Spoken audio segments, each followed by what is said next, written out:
Welcome back. Now we'll take your questions. If you have a question yourself, send it to us at QuranSpeaks.com. So actually, the question today is about hijab, and someone is asking, is it a sin to not wear the hijab? Okay, first, to say that something is a sin, we have to have a very clear mandate, either in the Quran or in an authentic saying of the Prophet Muhammad, peace be upon him. We can't make it up ourselves, because people are not our servants, they're God's servants, and only God has the right to legislate for them and to declare what is a sin and what is not a sin. We are only interpreters of those declarations.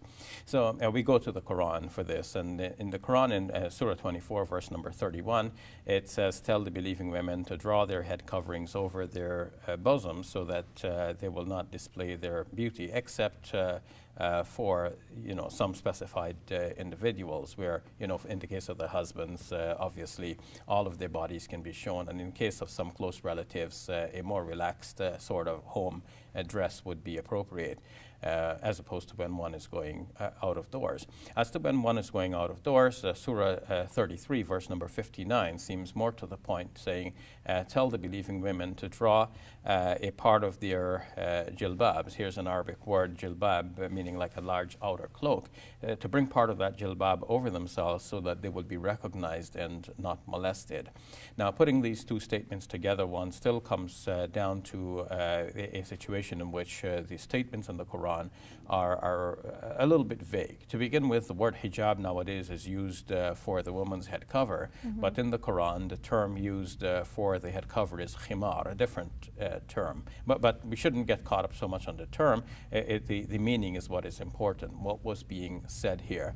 Was the Quran saying to women, you must wear a head cover? Or is it saying, the head cover that you're already accustomed to wearing, bring the ends of that over the neckline to cover the exposed chest area? Because at the time, women would cover their heads Apparently anyways. this was so. This is how Ibn Kathir states the matter in his tafsir of the Quran, a famous commentary on the Quran. He says that women used to wear a head cover, but the ends were trailing behind their shoulders, and they were leaving a low neckline exposed. And so the Quran's directive was for them to bring the ends of that over the neckline to cover the chest.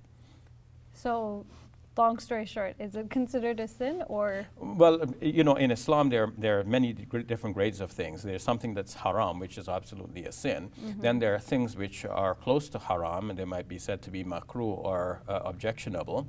And then there's other things which are objectionable, but not of the haram type, and so not necessarily sinful. But the pious people may want to still avoid those as well.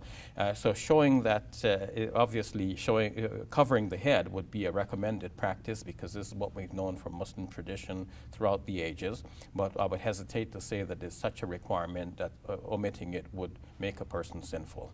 Thank you very much, Dr. Shabir. You're welcome. Hey YouTube, we hope you benefited from this video. If you liked it, or if you didn't, let us know in the comments below. And if you're interested in learning more, check out some of our other videos. And don't forget to subscribe so you can get new videos every Monday, Wednesday, and Friday.